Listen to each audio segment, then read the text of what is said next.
Bismillahirrahmanirrahim. Assalamualaikum warahmatullahi wabarakatuh. Ibu-ibu, bapak-bapak, khususnya yang dari luar kota, yang dari Sidoarjo, Singosari, atau tempat lain, dan bagi mereka nanti yang sempat melihat YouTube ya dari hasil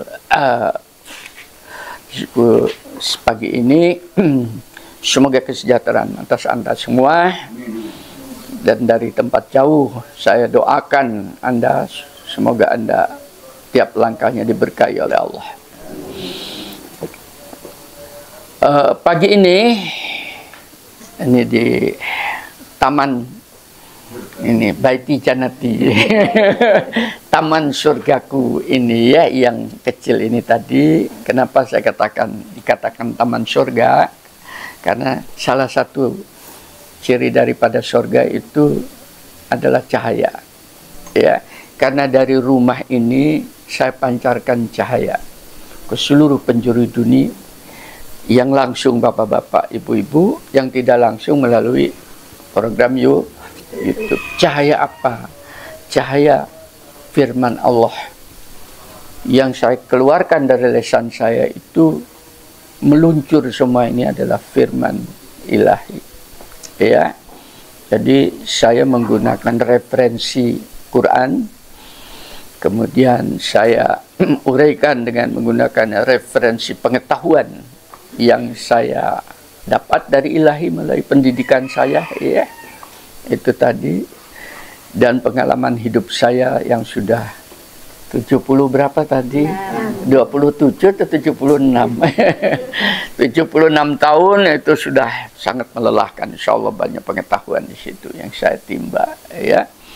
Nah, pagi ini karena senyampang kita bangsa Indonesia sedang rame-ramenya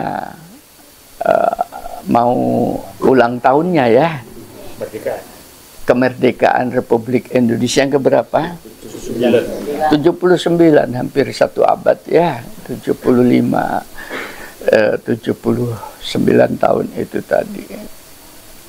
Alhamdulillah Indonesia masih berdiri kan, hampir satu abad ya, belum jatuh karena banyak negara-negara kekhalifan Umayyah saja hanya sekitar 80 tahun hancur sudah ya. Setelah Khulafaur Rasyidin dengan kaya demikian Indonesia masih berdiri, kita syukurin ya. Itu ada beberapa hal yang perlu saya sampaikan. Pada saat Republik ini didirikan oleh the founding fathers kita, pendahulu kita ya, mereka yang berjuang, mayoritas itu adalah tokoh-tokoh muslim ya, tokoh-tokoh muslim kita itu, dan basic centernya pada saat itu di Muhammadiyah, karena Muhammadiyah sudah eksis sejak tahun 1912 ya. Jadi sudah terjadi pengkaderan Muhammadiyah itu di situ. Nahdlatul Ulama baru tahun 1926 ya, kalau tidak salah. Jadi tertinggal itu tadi. Jadi tidak aneh kalau kemudian Muhammadiyah itu dengan mengimplementasikan beberapa hal. Satu, Islam itu diimplementasikan di dalam bentuk pendidikan. Maka muncullah tokoh-tokoh Soekarno, Hatta, itu basicnya di Muhammadiyah ya.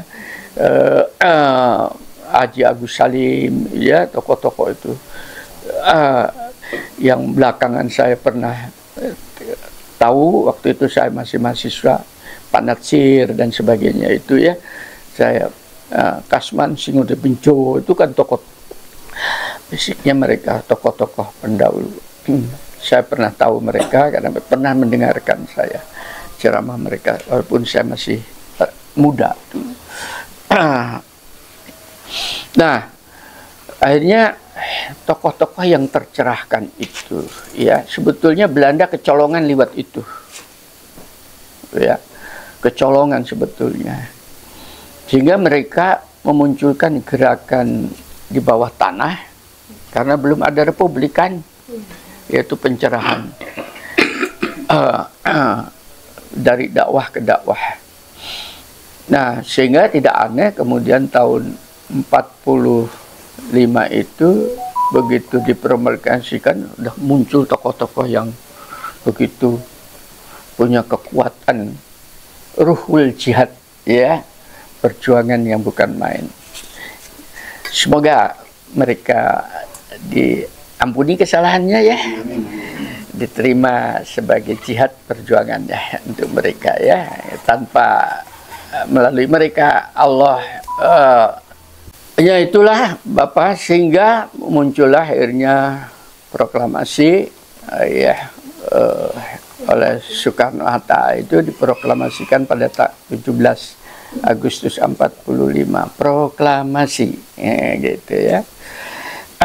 Saya menyampaikan ini kenapa? Karena saya seorang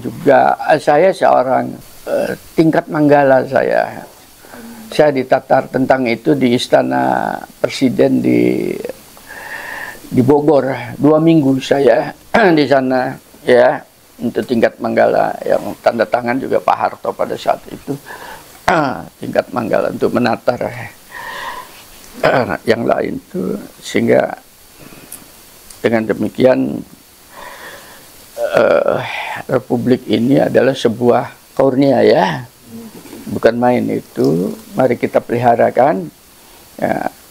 Yang jadi masalah setelah proklamasi itu tadi, maka sebuah negara harus dibuat undang-undang dasarnya. Apa undang-undang dasarnya? Nah, maka dibuatlah undang-undang dasar. Agak panjang, muncullah yang kemudian dikenal Pancasila pada mukadimahnya itu, walaupun tidak disebut Pancasila di situ, ya. Yang jadi masalah di situ, saya baca sedikit, ya, ini tadi, bahwa sesungguhnya kemerdekaan itu ialah hak segala bangsa. Merdeka kan? Segala bangsa, setiap umat manusia punya hak kemerdekaan. Dan oleh sebab itu, maka penjajahan di atas dunia harus dihapuskan karena tidak sesuai dengan peri kemanusiaan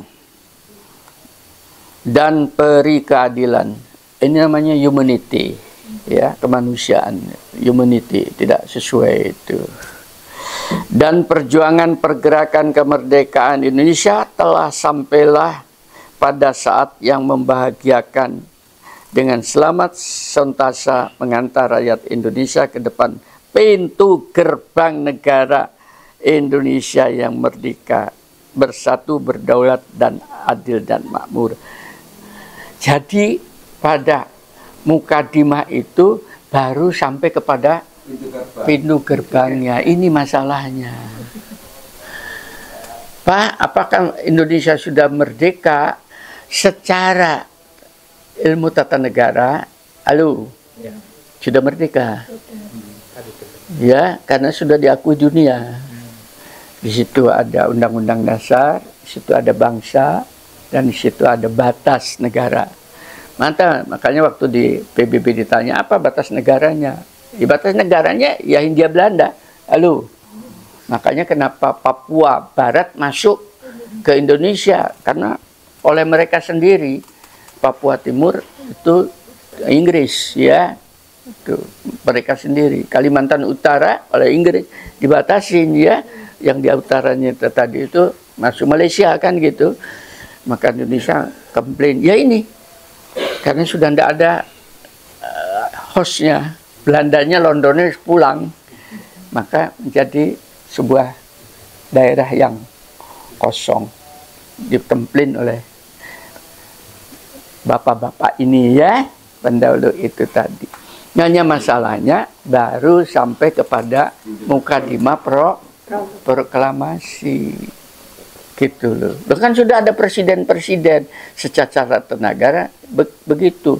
Tapi namanya sila-sila Pancasila itu tadi belum seluruhnya dilakukan. Salah satu sila memang ketuhanan yang Maha Esa sudah ada. Halo. Karena di Indonesia alhamdulillah kita bebas memilih agama apapun. Silahkan. Ya, itu pilihan hidup. Buktinya apa? Tadi sila tentang kesejahteraan sosial itu ya, tanah, air dan sebagainya itu dikuasai negara dan digunakan untuk itu Bu Anu paling paham ini ekonomi ya, untuk kesejahteraan rakyat dan sebagainya. Sekarang di kapling-kapling, khususnya pertambangan, tambang-tambang itu kan di kapling, Bu. Iya. Muhammadiyah, WNU. Yang aneh itu muncullah remaja masjid minta kaplingan. Saya, Masya Allah. Bayangkan kalau organisasi kepemudaan muncul minta kaplingan. Kan ada yang pakai baju lorek-lorek itu ya. Apa yang akan terjadi? Tinggal tunjuk kehancurannya. Loh, ini kaplingnya bukan kapling rumah saya, Bu. Ini tambang. Di bawahnya itu batu bara. Bisa saja di situ ada emas. Halo. Apa yang terjadi? Hak ulayat di daerah itu nanti begitu ada berontak mereka. Halo. Dan sudah terjadi. Contohnya Papua. Terjadi dulu kasus Sampit itu ya. Apa mau seperti itu? Ini saya ingatkan, para panglima militer, tentara dan sebagainya lewat YouTube saya ini. Saya fadakir inapa'atidika. Aku ingatkan kalian. Karena saya lebih tua daripada kalian. Yang jadi panglima kan lebih muda dari saya ya. Udah tua, udah pensiun. Saya ingatkan kalian. Karena sekarang kalian jadi panglima itu kan adik-adik saya ya. Nah itu hati-hati ini. Banyak negara yang hancur seperti itu ya. Yugoslavia hilang negara itu ya. Ini saya khawatir ke sana. Mumpung kemerdekaan. Ini Pak Jokowi tinggal berapa bulan lagi Anda turun. Tolong gagalkan itu pembagian kaplingnya ini ya. Itu bahaya Pak Jokowi. Mudah-mudahan sampai kepada telinga Anda omongan saya ini. Ya. Dari seorang yang lebih tua dari Anda. Kan lebih tua saya dari Jokowi. Kalau saya orang Kagama, kalau benar kamu Kagama juga dari Gajah Mada, katanya. Kita satu alumni kan gitu ya. Nah ini satu contoh. Wanita ngomong ini rek. Itu fadakir inafati dikro. Ingatkan ika mereka itu. Siapa tahu peringatan itu bermanfaat untuk negeri dan bangsa saya ini. Ibu, saya sudah hampir banyak negara saya datangi ya. Tidak ada negara yang seindah, setenang, sedamai, seaman Indonesia. Ya, sungguhan. Gitu. Apa di Eropa? Saya pernah datang ke London, saya datang ke Prancis sampai 2 kali. Saya datang ke Jerman 2 kali. Saya tinggal di Belanda, ya. Saya datang ke Luxembourg, sudah saya datangi. Saya hampir 3 bulan di Jepang, ya. Saya datangi Australia, saya sudah datang di Filipina, ya. Bahkan dengan istri saya rekreasi ke Thailand. Dan seterusnya muter capek Bu ya. Bayangkan saya pakai di Filipina kayak begitu Bu. Masya Allah pemabuk tuh di mana-mana. Menakutkan ya, sungguhan. Di Australia saya hanya sekitar 2 minggu gak betah Bu. Sudah dinginnya kayak gitu, sungguhan.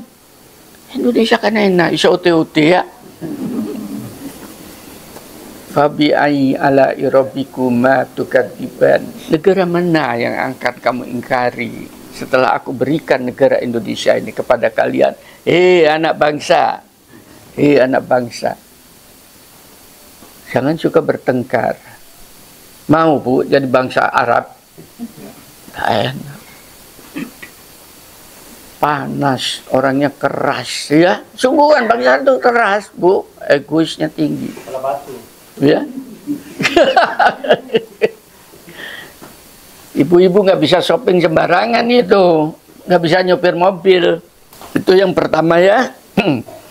Saya sampaikan bahwa perlu dipertanyakan sudah sampai mana kemerdekaan Indonesia ini, tanggung jawabnya. Nah, coba lain proklamasi dari Quran. Ya. Ini proklamasi Quran ya. Nanti Ibu boleh dilembari proklamasi Al-Quran. Ini pada potongan ayat Al-Maidah ayat kelima, surat kelima ayat ketiga. Itu panjang, tapi ini adalah ayat terakhir yang diturunkan kepada Nabi sebagai penutup. Awal itu kan Iqra bismi rabbikal ladzi khalaq dan seterusnya ya. Itu al-alaq itu pertama 5 ayat pertama. Ayat terakhir itu ini. Ya. Itu al-yauma akmaltu lakum dinakum wa atmamtu alaikum nikmati wa raditu lakumul Islam madinah. Itu di situ potongan ayatnya. Pada hari ini telah aku sampaikan, sempurnakan agamamu untuk kamu. Ini kan proklamasi. Halo. Bukan main. Dan aku telah cukupkan nikmatku bagi kamu. Dan telah aku ridhoi ya Islam sebagai agamamu. Bukan main ini. Ya. Pernah dihayatin itu. Telah aku cukupkan nikmatku bagi kamu. Halo. Artinya ini konsekuensi Allah terhadap dalam memelihara makhluk. Jadi jangan sambat di dalam hidup. Proklamasi seperti itu. Pak, banyak problem. Justru pada problem itulah Pak nikmatnya hidup. Gitu. Sudah bisa diikutin ini ya. Ini namanya kajian, mengkaji, dikaji Quran itu. Tadi telah aku cukupkan bagi kamu nikmatku. Nikmat apa lagi? Oksigen diberi dengan cuma-cuma. Ibu kan tidak bawa tabung oksigen ke mana-mana. Ya. Pemandangan keindahan. Tidak usah jauh-jauh, di rumah saya belakang ini keindahan. Bukan main. Lalu, tak datangkan di mana-mana. Ya. Ini saya tanam sendiri itu. Pindah-pindah sendiri. Kenapa? Itu tadi. Supaya hati saya menjadi lembut. Lalu, karena bersentuhan dengan makhluk hidup. Ya ini, cara berislam itu seperti ini. Bukan wiritan di masjid, wiritan di kebun. Dengan bercocok tanam. Ini kalau tidak tercatat oleh malaikat, kalau tidak tercatat oleh malaikat, jelas itu bukan malaikat. Lalu,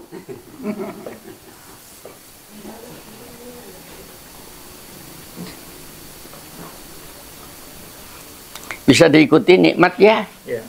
Tadi makanya Bu kata suruh nikmat. Hanya tinggal melemparin makanan itu, ikannya sudah sebesar pawet dari kecil sekian. Tinggal masukkan, dikasih air, selesai. Nikmat mana lagi? Orang yang selalu sedih, murung dan sebagainya itu orang terpenjara itu. Belum merdeka, terjajah. Nah sekarang itu katanya berarti sudah dimerdekakan oleh Allah. Merdeka kamu hidup di bumi ini, ya. Itu sudah ada jaminannya. Ya, aku tempatkan kamu di bumi ini, dan di atas bumi itu aku kasih rezekinya. Itu jaminan Allah. Apalah saja yang dibebaskan oleh konsep ilahi ini, oleh konsep Islam, itu oleh konsep Al-Quran. Al-Quran ini, Bu, adalah konsep untuk membebaskan manusia dari perbudakan di bumi ini. Lalu, apa saja bentuk perbudakan? Ini ya, satu, ini ada yang namanya perbudakan keberhalaan, dikatakan dengan paganisme ya. Itu yaitu bertuhan lebih dari satu. Itu. Jadi ini siapapun yang dengar mungkin dari agama yang memiliki sekarang kepercayaan, keyakinan, boleh saja Anda memiliki ada 1000 Tuhan, silakan saja, urusan Anda. Tapi saya ingatkan lewat YouTube ini, ya, saya tidak antagonis itu keyakinan orang ya. Hanya saya ingatkan ini tadi melalui konsep Quran ini. Nanti Anda bingung memilih Tuhan yang mana. Halo. Kalau ada 1000 Tuhan, atau 2 Tuhan, atau 3 Tuhan, pada saat Anda menderita kehidupan, Anda mengeluh itu kepada Tuhan yang mana? Betul nggak? Apalagi ada 300 Tuhan, pada Tuhan yang mana? Ya, kebingungan kan? Itu tadi. Maka Al-Quran mengatakan cukup satu. Kul huwallahu ahad. Allahu somad. Lam yalid walam yulad. Walam yakullahu kufuwan ahad. Sudah. Berpegang berprinsip. Katakan itu artinya pegang teguh prinsip. Gitu loh ya. Katakan itu bukan mengatakan begini. Artinya kul. Walaupun kata-kata Arabnya kul tuh, ya katakanlah terjemahnya. Tapi istilahnya itu adalah berpegang prinsiplah kepada Tuhan yang ahad. Tuhan yang tunggal. Pengertian ahad itu atau tunggal ini bukan satu. Paham ya? Selalu kan Tuhan yang satu ya. Kalau satu masuk bilangan. Lalu kalau bilangan bisa 0, bila 2, 3 ya. Nah, tapi kata-katanya ini dia ahad. Itu berarti di situ dia bukan bilangan. Bisa ya, hanya dialah satu-satunya. Gitu loh ya. Tidak ada duanya itu. Dialah ilahi itu yang ahad, yang pada dirinya lah semua makhluk itu bergantung ya. Itu kata-kata itu saja sebetulnya harusnya membebaskan kita dari segala problem hidup. Hanya kata-kata itu. Qul huwallahu ahad, Allahu somad. Itu saja. Begitu diambil, diunduh. Bukankah engkau yang berkata, Tuhanku, bahwa kepadamulah semua makhluk bergantung. Saat ini aku dibebani musibah yang berat. Halo. Maka perkenankan firman-Mu ini menjadi jalan keluar bagi diriku, yaitu seluruh problem aku ini aku kembalikan kepada Engkau. Bukankah Engkau sendiri nek wong Jawa yang ngendikan, yang berfirman. Loh, itu. Jadi firman itu dijadikan alat dialog, Bu, diskusi. Enak. Halo. Jangan tegang, Bu ya. Bergantung dan seterusnya. Nah, ke sana supaya kita tidak diperbudak oleh sebuah keyakinan pagan itu tadi, keberhalaan. Nah, sekarang mulai dibelokkan lagi umat Islam ini. Ya, lewat YouTube. mudah-mudahan didengar oleh kalian. Ya, umat Islam itu dibelokkan lagi kepada keberhalaan, ya, yaitu memuja wali-wali, ya, kan ada itu ziarah wali, ya, banyak terbalik bisnya, ya. Kasihan tuh anak-anak itu, ya, itu kasihan, ya, itu sudah jauh sekali menyimpang, ya, dari ajaran. Dan lebih konyol lagi itu sekarang di masjid-masjid sendiri digunakan untuk pembelokan. Nabi Muhammad diagung-agungkan berlebihan, disejajarkan dengan Tuhannya, ya. Memang kita di dalam Quran disuruh bersalat untuk Nabi karena Allah, para malaikat pun bersalawat. Tapi Nabi memberikan contoh. Salawat untuk Nabi itu melewati sholat itu, ya. Allahumma sholli ala Muhammad wa ala ali Muhammad. Itu bersalawat. Selesai kan? Halo. Kenapa didramatis lagi seperti yang sekarang itu? Ya, itu bukan ajarannya Nabi. Tidak mungkin Nabi meminta dipuji seperti itu. Lebih konyol lagi, ada lagi sekarang ada apa namanya itu kata apa kaligrafi, ya, kaligrafi di masjid-masjid Allah Muhammad. Itu sudah terjadi kemusyrikan. Allahnya Muhammad disejajarkan dengan Allah. Nggak ada itu. Anda datang itu, perhatikan kan sering datang ke anu kan, ke Masjid Nabawi, ya. Masjid Nabawi nggak ada itu Muhammad. Walaupun di situ ada pesariannya Nabi, semuanya hanya kaligrafinya hanya Allah, Allah, Allah. Dipegang teguh oleh prinsip pada orang Arab. Nggak boleh itu. Ya, kemusyrikan yang berlebihan. Nanti yang saya khawatir seperti saudara kita yang satu itu. Saya tidak nuduh, ya, tapi jadi kenyataan kan, nabinya dijadikan Tuhannya, kan gitu, ya. Ingat arahnya ke sana, hati-hati. Ini Ibu sering kan ke toko-toko atau ke orang-orang di pasar-pasar tuh ada gambar Habib-Habib, ya. Di belakangnya itu, ya, yang Habib-Habib dan sebagainya. Itu jelas-jelas bukti kemusyrikan yang bukan main. Bu, itu tauhid itu betul, jangan kita diperbudak kayak begitu, ya. Islam datang untuk melepaskan daripada perbudakan itu, ya, supaya teguh. Nanti dibawa pulang, ya, sampaikan kepada orang yang lain-lain gitu. Bahkan bukan hanya itu saja, Bu, saya lebih jauh. Sudah, itu yang pertama. Alhamdulillah, ya, kita insya Allah yang datang-datang ini tadi sudah terbebas dari kemusyrikan itu tadi. Jangan kemudian kita dikembalikan menjadi terpenjara lagi, ya. Sudah, itu yang pertama, ya, turunnya paganisme itu. Menjadi warga negara bebas karena hanya memiliki satu ilah. Yang kedua, ini perbudakan secara fisik dan sosial pada bangsa Arab pada saat itu, ya. Betul-betul itu konsepnya jelas dalam perbudakan itu, ya, harus dilepaskan.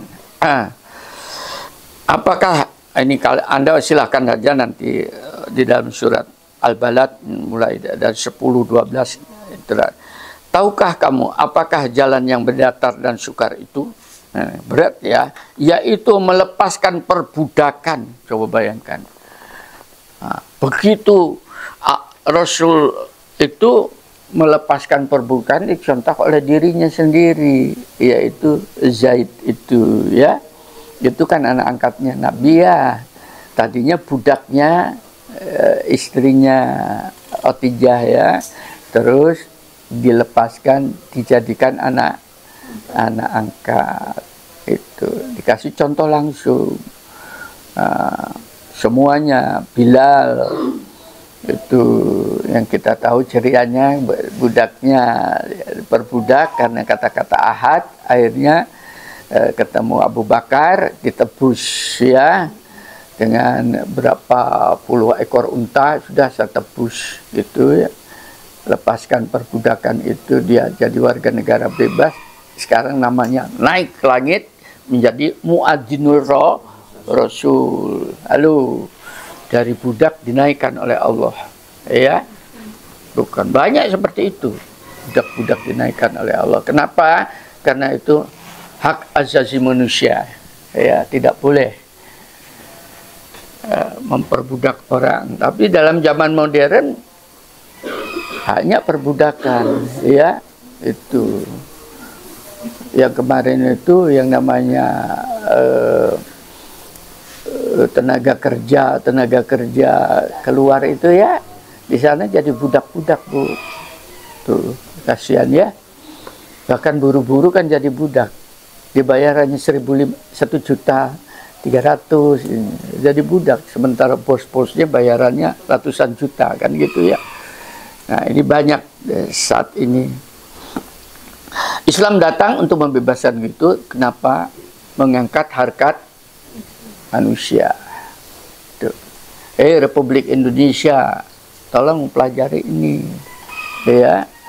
Jangan kemudian terjadi kelas baru, the have dan the have not, ya. Yang kaya-kaya, kamu memperkaya diri sampai kroni-kroninya anaknya saja diangkat menjadi pejabat, ya. Ini rusak nanti negeri ini. Negeri ini bukan milik Anda, tapi milik kita ini, ya. Kita harus menyampaikan baliu'ani wala ayat, sampaikan itu tadi. Yang berikutnya adalah kepemilikan. Islam mengajari itu tidak boleh kita kenapa mencuri, merampok. Kita harus menghargai kepemilikan orang lain. Sebetulnya hanya di situ, ya. Kenapa harus dihargai? Karena pada dasarnya apa yang dimiliki Pak Budi itu bukan miliknya Pak Budi atau Bu Budi, itu milik Allah yang dititipkan pada Anda. Demikian pula yang kepada saya, ini bukan milik saya, bukan miliknya Bu Ika, tapi miliknya Allah yang pada saat itu saya hanya punya hak pakai. Buktinya rumah yang relatif kecil ini, ya, gitu, ya, kan saya tinggal. Halo. Nah, oleh karena itu diwariskan ke generasi berikutnya supaya tidak ditanya nanti di akhirat, ya. Gitu. Halo, kepemilikan sampai kayak begitu diatur. Makanya ada namanya hak waris, ya, diatur. Tuh. Karena ini menyangkut masalah hakikat kemanusiaan. Yang berikutnya, Islam itu membebaskan, memberikan orang agar supaya kita itu tidak menjadi orang-orang yang hina dina, ya. Itu yaitu memberikan kehormatan. Itu makanya salah satu diantaranya kenapa ibu-ibu perempuan itu di dalam Islam itu ini terbalik, ya, untuk orang-orang Barat.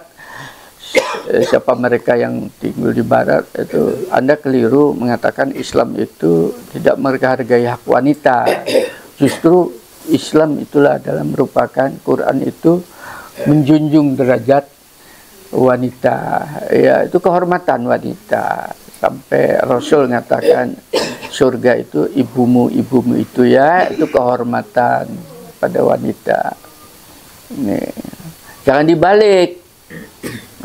Ambil hadis, hei wanita, hati-hatilah kalian karena neraka itu bagian besar diisi para wanita. Loh, kan repot ini. Ini saya kadang-kadang mau nutup kepalanya itu. Tidak ngerti itu orang kayak begitu, ya. Dia banyak seperti itu, jadi diplesetkan, jadi orang ditakut-takutin. Enggak. Saya balik begitu, saya balikan. Kalau ada ustadz yang kamu bisa beranak nggak? Pasti nggak bisa, kan? Nah, sekarang mana lebih mulia, yang beranak atau yang tidak? Itu saja sudah berat itu. Loh, kenapa? Bukan anaknya, itu makhluk Tuhan yang dititipkan. Halo, pada rahim ibu-ibu ini.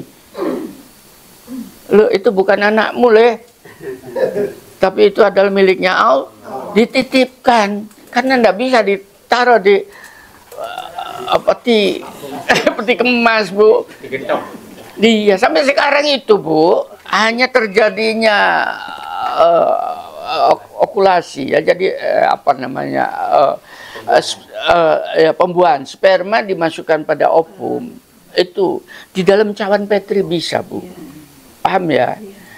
Saya ini risetnya di laboratorium, saya ini puluhan tahun, saya ini seorang peneliti, saya ini dikenal sebagai seorang peneliti, researcher saya. Ya.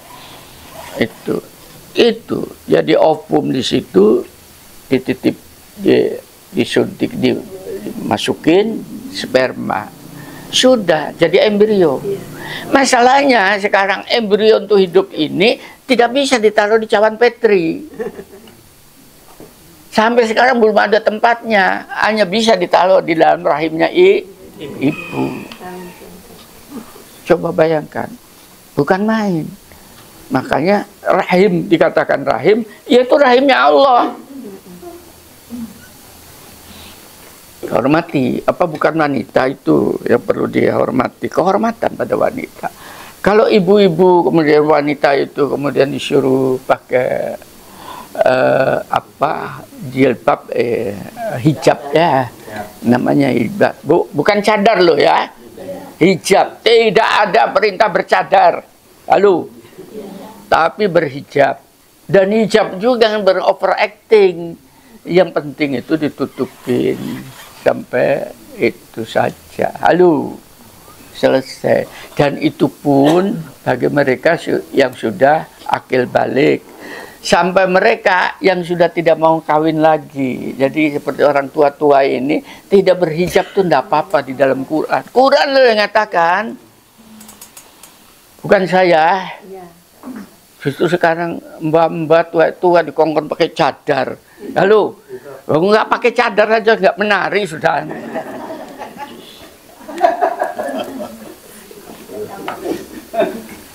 Ya sama, bapak-bapak juga ndak menari, wis tua iki ya. Ndak maksud saya itu, jangan overacting ya. Islam jangan mempersulit orang. Qurannya begitu. Jangan dipersulit, permudahlah. Ya, itu.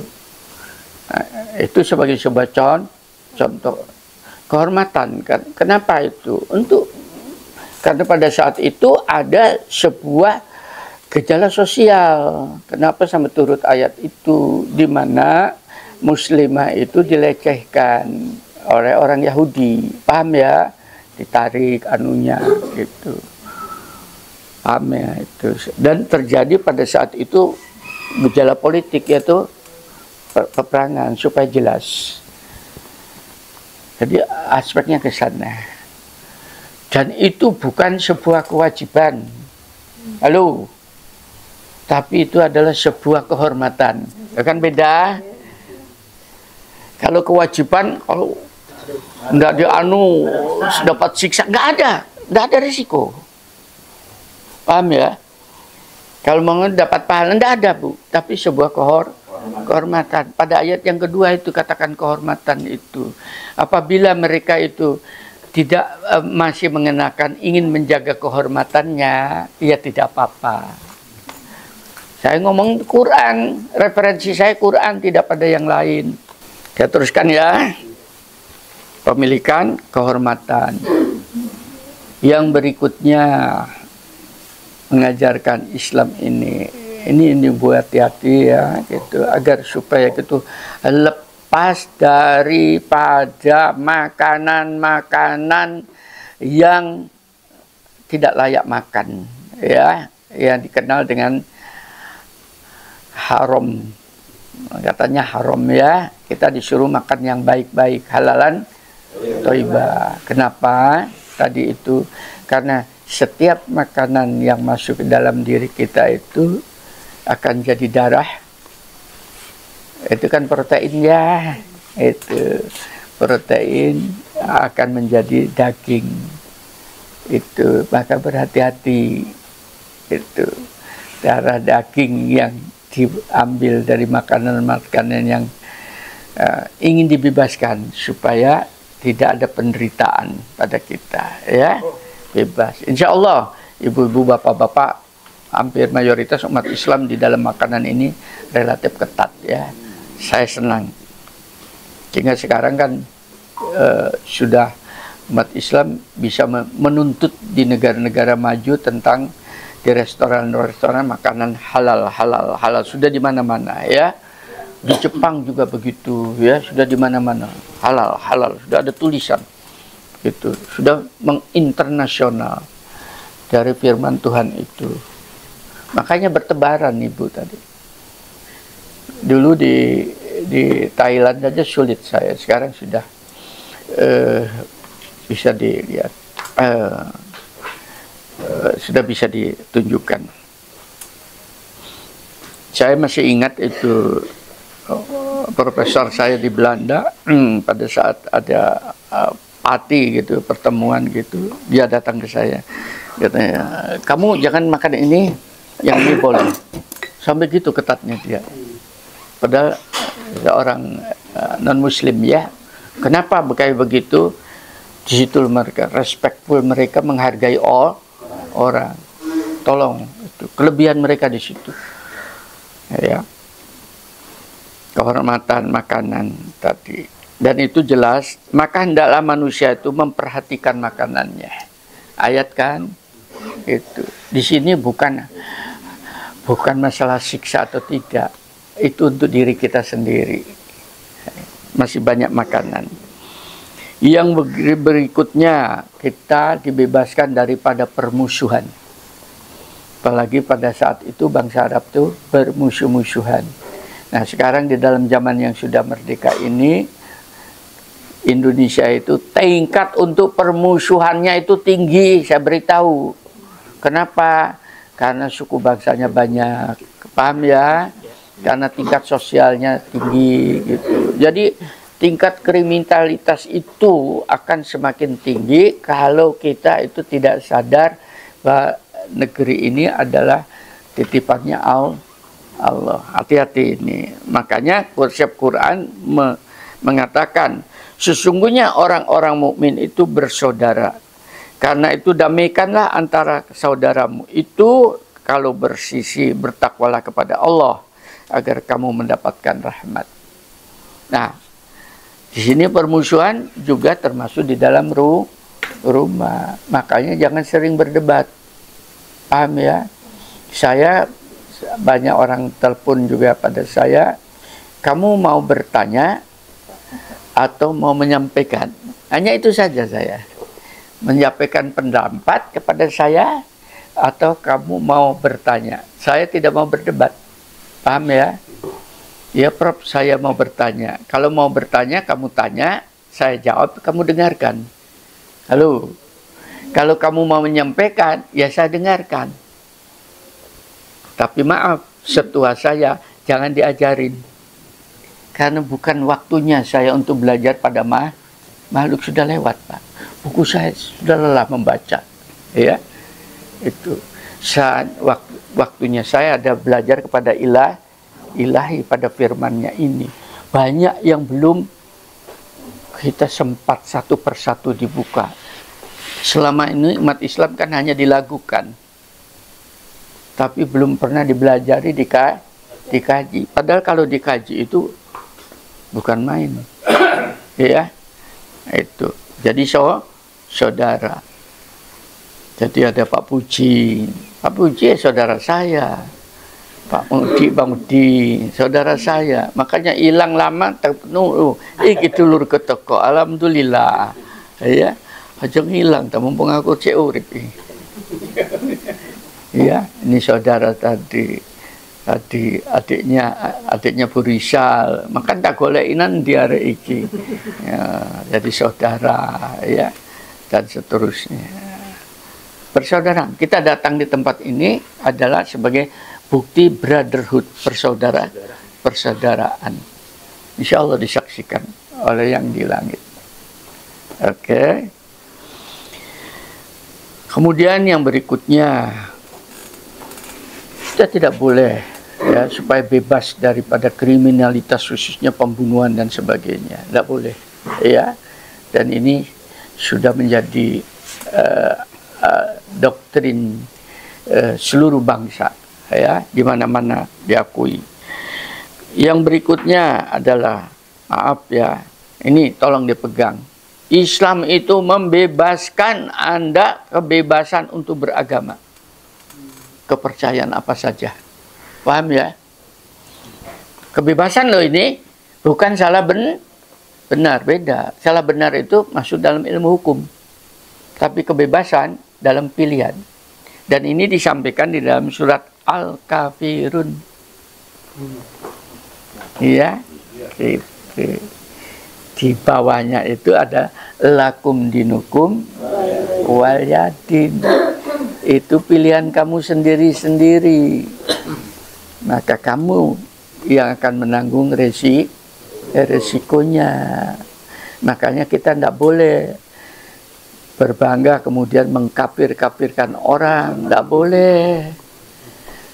Ya, yang muncul adalah kebencian, dan kita merasakan dirinya kita sudah beriman. Katanya siapa? Ukurannya. Kamu mereka, Muhammad, ya, mereka mengatakan beriman. Belum, mereka beriman. Mereka baru tunduk karena iman belum masuk ke dalam dadanya, dan itu hanya Allah yang memasukkan. Paham ya? Itu tadi, kita tetap belajar untuk menjadi orang beriman.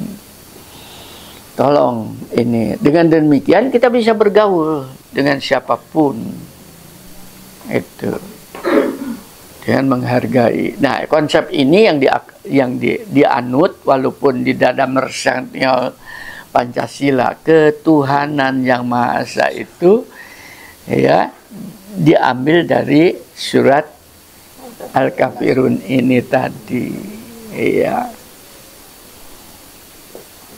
Ya, teman-teman saya tuh kenceng-kenceng dulu, halo. Pak Ika, oh itu kan jelas Pancasila itu ya, adalah ketuhanan yang Maha Esa kan satu.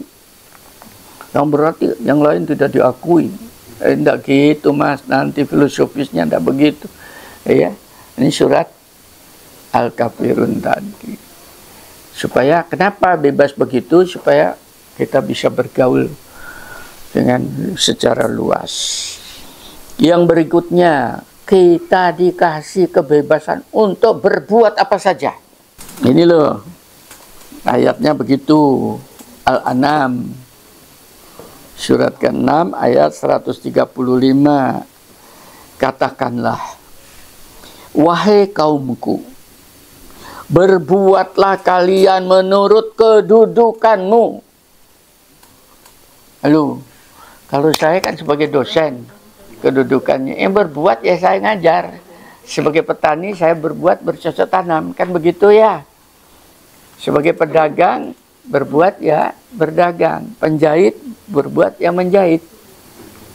Sekarang ada ojek, nah itu kan berbuat apa saja. Bumi Allah ini luas, pilihan pada Anda. Kelak kamu akan mengetahui siapa yang akan memperoleh tempat terbaik di akhirat nanti. Sungguhnya orang-orang zalim itu tidak akan beruntung. Nah di sini, ya Allah yang kan menimbang, akan muncul sendiri. Berbuat saja. Pak Gito bolak balik, Pak apa yang harus saya lakukan? Berbuat saja, bolak balik takok. Nah, Pak nanti salah. Nah itu sudah korban fikih. Paham ya? Oh, belum berbuat kok sudah tahu salah. Baru tahu salah itu kalau sudah berbuat.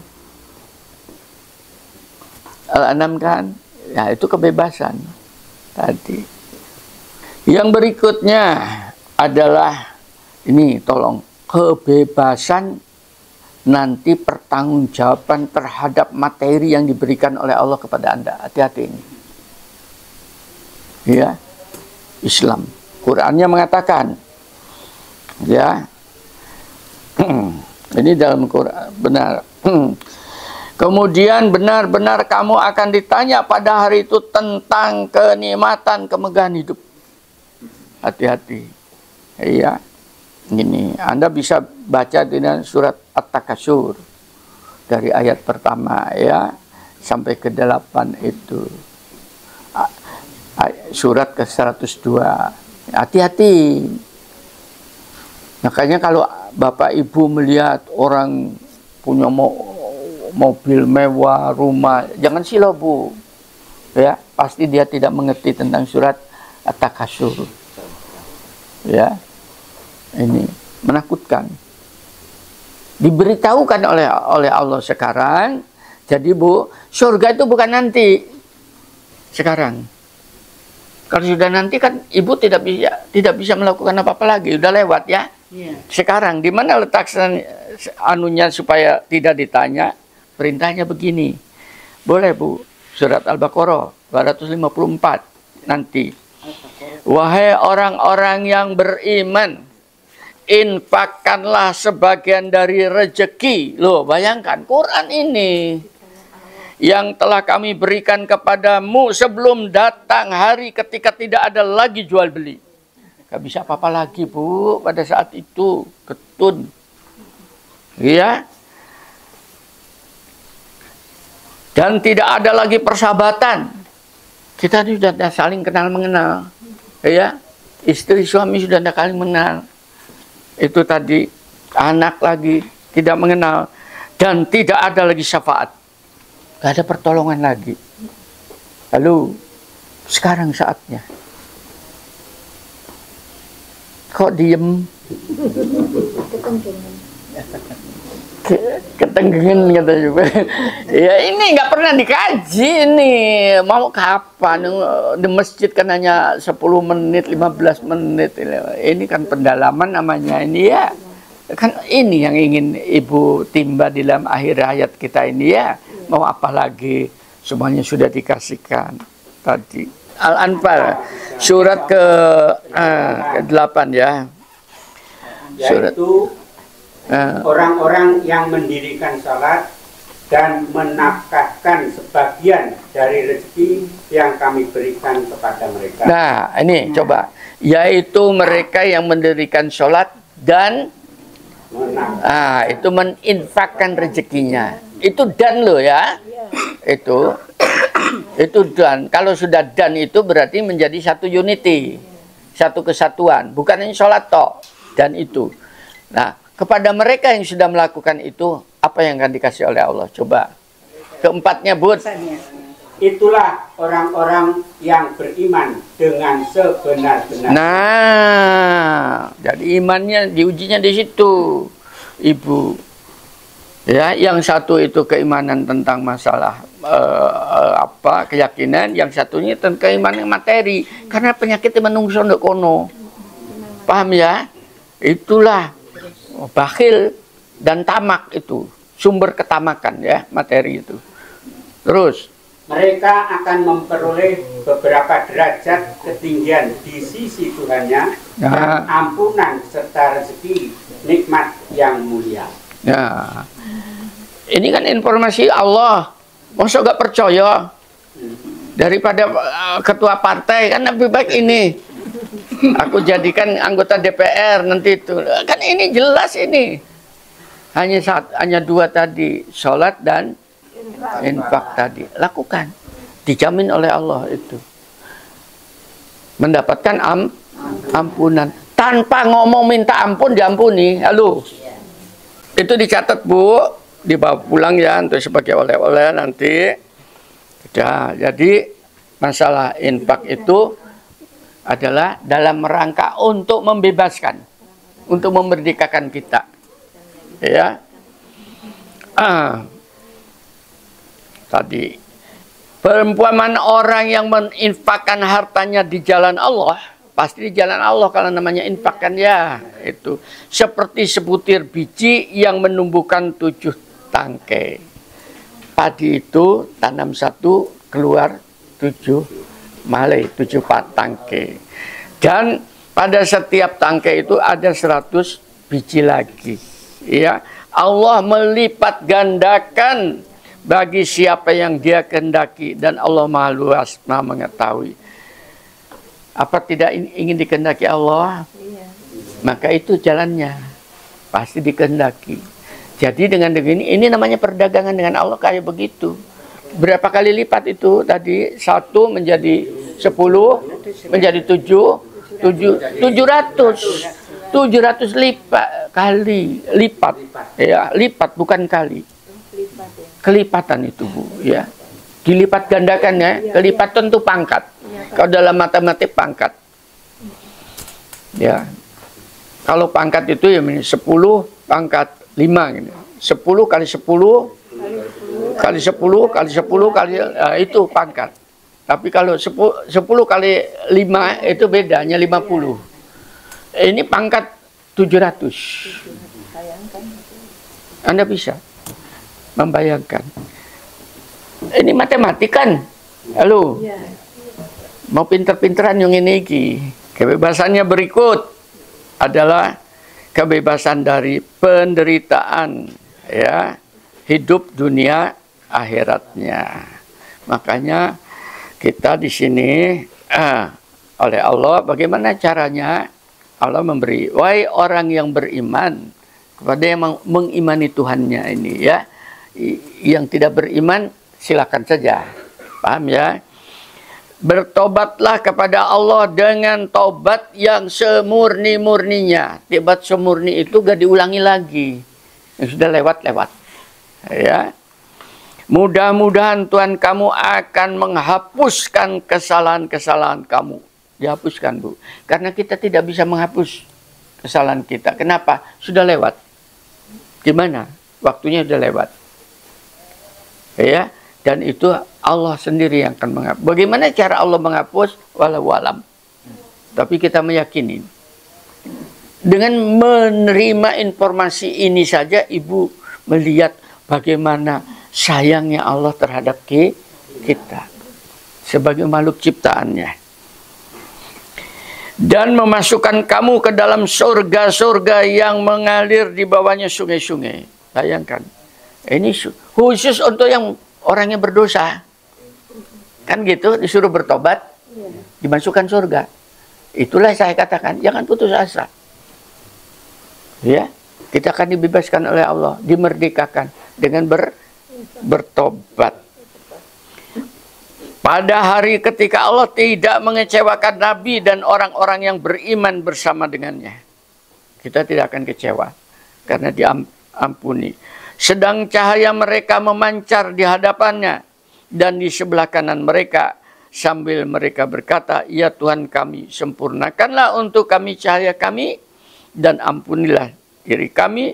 Sungguh Engkau Maha Kuasa atas segala sesuatu. Cahayanya akan memain di depan mereka. Nah, itu kan seakan-akan di surga ya, di akhirat. Kenapa ini tidak diunduh sekarang? Ayat ini diunduh. Digunakan sekarang. Cahaya di depan mereka itu cahaya wajah. Halo, harapan. Makanya jangan bercadar Bu, supaya enak dilihat orang. Jangan putus asa.